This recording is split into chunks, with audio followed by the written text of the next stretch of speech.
ಚುನಾವಣೆ ಹೊತ್ತಿನಲ್ಲೇ ದಳಪತಿಗಳಿಗೆ ಕಾಂಗ್ರೆಸ್ ಶಾಕ್ ಕೊಟ್ಟಿದೆ. ತುಮಕೂರಿನಲ್ಲಿ ಸಕ್ಸಸ್ ಆಯಿತು ರಿವರ್ಸ್ ಆಪರೇಷನ್. ನೋಡಿ, ಈಗ ಅಲ್ಲಿ ಜೆಡಿಎಸ್ ಆಪರೇಷನ್ ಮಾಡೋಕೆ ಹೋಗಿತ್ತು, ಕಾಂಗ್ರೆಸ್ ನಾಯಕರನ್ನ ಸೆಳೆಯೋಕೆ.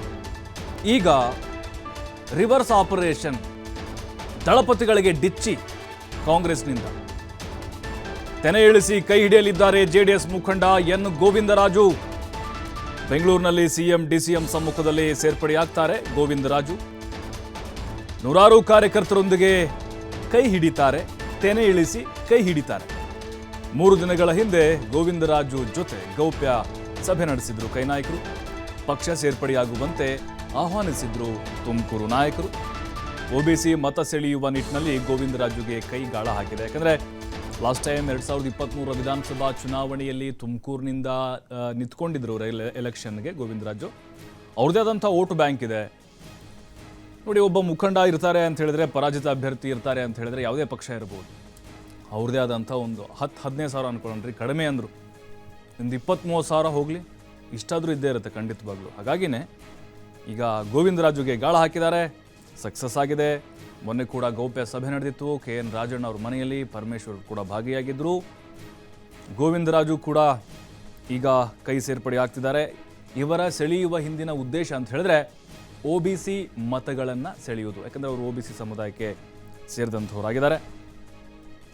ಇನ್ನು ತುಮಕೂರಿನ ನಾಯಕರೇ ಖುದ್ದು ಅವ್ರನ್ನ ಭೇಟಿ ಮಾಡಿ ಆಹ್ವಾನವನ್ನು ಕೊಟ್ಟಿದ್ರು. ಮತ್ತಷ್ಟು ಮಾಹಿತಿ ಸಂತೋಷ್ ನೀಡ್ತಾರೆ. ಸಂತೋಷ್, ಈಗ ಅಲ್ಲಿ ದಳಪತಿಗಳು ಕಾಂಗ್ರೆಸ್ ನಾಯಕರಿಗೆ ಗಾಳ ಹಾಕುವಂತಹ ಪ್ರಯತ್ನಗಳನ್ನ ಮಾಡ್ತಿದ್ರು, ಆದರೆ ಈಗ ರಿವರ್ಸ್ ಆಪರೇಷನ್ ಯಾವ ರೀತಿ ಸಕ್ಸಸ್ ಆಗಿದೆ? ಗೋವಿಂದರಾಜು ಕಾಂಗ್ರೆಸ್ಗೆ ಬರ್ತಾ ಇದ್ದಾರೆ. ಏನು ಅನುಕೂಲ ಆಗ್ಬೋದು ಈ ಚುನಾವಣೆಯಲ್ಲಿ ಅವ್ರು ಬರೋದ್ರಿಂದ? ಎಸ್ ಪ್ರಭು, ತುಮಕೂರು ಲೋಕಸಭಾ ಚುನಾವಣೆಯನ್ನ ಗೆಲ್ಲೋದಕ್ಕೆ ಸಾಕಷ್ಟು ರೀತಿಯ ಒಂದು ತಂತ್ರಗಾರಿಕೆಯನ್ನು ಕೂಡ ಕಾಂಗ್ರೆಸ್ ನಾಯಕರುಗಳು ಮಾಡ್ತಾ ಇರ್ತಕ್ಕಂಥದ್ದು. ಈಗಾಗಲೇ ಕೂಡ ಚುನಾವಣೆ ಕಾವು ಸಾಕಷ್ಟು ರೀತಿಯಾಗಿ ರಂಗೇರಿರ್ತಕ್ಕಂಥದ್ದು. ಕಳೆದ ವಾರ ತುಮಕೂರು ಜಿಲ್ಲೆಯ ಪ್ರವಾಸವನ್ನ ಕೈಗೊಂಡಂತಹ ಮಾಜಿ ಪ್ರಧಾನಿ ದೇವೇಗೌಡರು ಏನು ಕಾಂಗ್ರೆಸ್ ನಾಯಕ ಮಾಜಿ ಶಾಸಕ ಲಿಂಗಪ್ಪನವರಿಗೆ ಗಾಳ ಹಾಕಿ ಪಕ್ಷಕ್ಕೆ ಸೇರ್ಪಡೆ ಕಾರ್ಯಕ್ರಮವನ್ನ ಮಾಡ್ಕೊಂಡಿದ್ರು. ಅದಕ್ಕೆ ರಿವರ್ಸ್ ಆಪರೇಷನ್ ಆಗಿ ಏನು ತುಮಕೂರಿನಲ್ಲಿರ್ತಕ್ಕಂಥ ಸತೀಶ್ ಜೋರು ಸೇರಿದಂತೆ ಗುಬ್ಬಿ ಶಾಸಕ ಯಶಾಸ್ ಶ್ರೀನಿವಾಸ್ ಅವರು ಇನ್ನು ತುಮಕೂರು ಜಿಲ್ಲೆಯ ನಗರ ವಿಧಾನಸಭಾ ಕ್ಷೇತ್ರದ 3 ಬಾರಿ JDS ಇಂದ ಸ್ಪರ್ಧೆ ಮಾಡಿ ಪರಾಜಿತಗೊಂಡಿದ್ದಂತಹ ಗೋವಿಂದರಾಜುಗೆ ಗಾಳ ಹಾಕಿ ಒಂದು ಸುತ್ತಿನ ಮಾತುಕತೆಯನ್ನು ಕೂಡ ಏನು ಸಹಕಾರ ಸಚಿವ KN ರಾಜಣ್ಣ ಅವರ ನಿವಾಸದಲ್ಲಿ ಮುಗಿಸಿದ್ರು.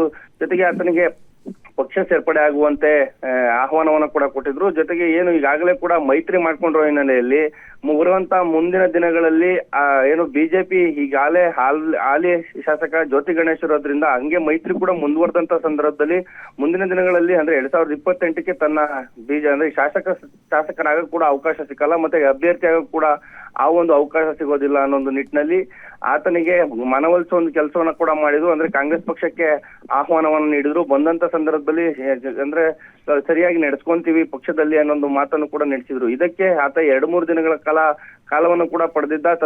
ತನ್ನ ಕಾರ್ಯಕರ್ತರು ಮತ್ತೆ ಬೆಂಬಲಿಗರೊಂದಿಗೆ ಅಭಿಪ್ರಾಯವನ್ನ ಸಂಗ್ರಹ ಮಾಡಿ ಮುಂದಿನ ನಿರ್ಧಾರವನ್ನ ಪ್ರಕಟಣೆ ಮಾಡ್ತೀನಿ ಅಂತ ಹೇಳಿದ. ಆದ್ರೆ ಮತ್ತೆ ಏನು ದೂರವಾಣಿ ಕರೆಗಳ ಮುಖಾಂತರ ಮಾಡಿ ಒಳ್ಳೆಯ ಸ್ಥಾನಮಾನಗಳನ್ನು ನೀಡ್ತೀವಿ, ಮುಂದಿನ ದಿನಗಳಲ್ಲಿ ಲೋಕಸಭೆ ನಂತರ ಪಕ್ಷಕ್ಕೆ ಸೇರ್ಪಡೆಯಾಗಿ ಒಂದಷ್ಟು ಸಪೋರ್ಟ್ ಮಾಡಿ ಅನ್ನೋ ಒಂದು ಮಾತನ್ನು ಕೂಡ ಹೇಳಿದ್ರು. ಅದೇ ಒಂದು ನಿಟ್ಟಿನಲ್ಲಿ ಗೋವಿಂದರಾಜು ಅವರು ಇವತ್ತು ಅಧಿಕೃತವಾಗಿ ಸುಮಾರು 10 ಗಂಟೆಗೆ KPCC ಕಚೇರಿಯಲ್ಲಿ CM ಮತ್ತೆ DCM ನೇತೃತ್ವದಲ್ಲಿ ಏನು ತನೆಯನ್ನ ಇಳಿಸಿ ಕಾಂಗ್ರೆಸ್ ಸೇರ್ಪಡೆ ಆಗ್ತಾ ಇರ್ತಕ್ಕಂಥದ್ದು. ಎಲ್ಲ ಒಂದು ರೀತಿಯಾಗಿ ತುಮಕೂರು ನಗರದಲ್ಲಿ ದಳಪತಿಗಳಿಗೆ ಒಂದು ರೀತಿಯಾಗಿ ಆಘಾತ ಅಂತಾನೆ ಕೂಡ ಹೇಳ್ಬೋದು. ಯಾಕೆಂದ್ರೆ ತನ್ನದೇ ಆದಂತ ಅಭಿಮಾನಿ ಬಳಗ ಮತ್ತೆ ಕಾರ್ಯಕರ್ತರನ್ನು ಕೂಡ ಗೋವಿಂದರಾಜು ಅವರು ಹೊಂದಿರತಕ್ಕಂಥದ್ದು. 3 ಬಾರಿಯೂ ಕೂಡ 2ನೇ ಸ್ಥಾನಕ್ಕೆ ಬಂದು ಏನು ತುಮಕೂರು ನಗರ ವಿಧಾನಸಭಾ ಕ್ಷೇತ್ರದಲ್ಲಿ ಸೋತಿರ್ತಕ್ಕಂಥದ್ದು. ಹಾಗಾಗಿ ಅದರಲ್ಲೂ ಕೂಡ OBC ಸಮುದಾಯಕ್ಕೆ ಸೇರಿದಂತ ನಾಯಕ ಆಗಿರೋದ್ರಿಂದ ಒಂದಷ್ಟು OBC ಮತಗಳನ್ನ ಸೆಳಿಬಹುದು. ಜೊತೆಗೆ ಪಕ್ಷವನ್ನ ಮುಂದಿನ ದಿನಗಳಲ್ಲಿ ಸಂಘಟನೆಯನ್ನ ಮಾಡಬಹುದು. ಎಲ್ಲಾ ಒಂದು ನಿಟ್ಟಿನಲ್ಲಿ ಅಳ್ದಿ ತೂಗಿ ಅವರನ್ನ ಪಕ್ಷಕ್ಕೆ ಸೇರ್ಪಡೆ ಮಾಡ್ಕೊಂತ ಇರ್ತಕ್ಕಂಥದ್ದು. ಆದ್ರೆ ಈಗ ಸದ್ಯಕ್ಕೆ ನಮಗೆ ಮಾಹಿತಿ ಲಭ್ಯವಾಗಿರೋ ಮಾಹಿತಿ ಪ್ರಕಾರವಾಗಿ ಗೋವಿಂದರಾಜು ಅವರು ಯಾವುದೇ ರೀತಿಯಾದಂತಹ ಒಂದು ಡಿಮ್ಯಾಂಡ್ ಅನ್ನ ಇಟ್ಟಿಲ್ಲ.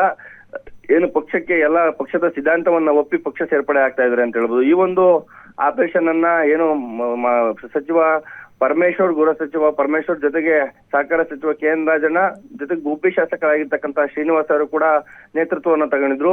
ಇದರ ಒಂದು ಏನು ದೇವೇಗೌಡರು ಯಾವಾಗ ಲಿಂಗಪ್ಪನ ಕರ್ಕೊಂಡ್ರು ಆಗ ಕೂಡಲೇ ಕೂಡ ದೇವೇಗೌಡರಿಗೆ ಟಕ್ಕರ್ ಕೊಡಬೇಕು ಅನ್ನೋ ನಿಟ್ಟಿನಲ್ಲಿ ರಿವರ್ಸ್ ಆಪರೇಷನ್ ಮಾಡೋದ್ರಲ್ಲಿ ಕಾಂಗ್ರೆಸ್ನ ನಾಯಕರುಗಳು ಸಕ್ಸಸ್ ಆಗಿರ್ತಕ್ಕಂಥದ್ದು. ಪ್ರಭು, ಥ್ಯಾಂಕ್ ಯು ಸಂತೋಷ್ ತಮ್ಮೆಲ್ಲ ಮಾಹಿತಿಗಾಗಿ.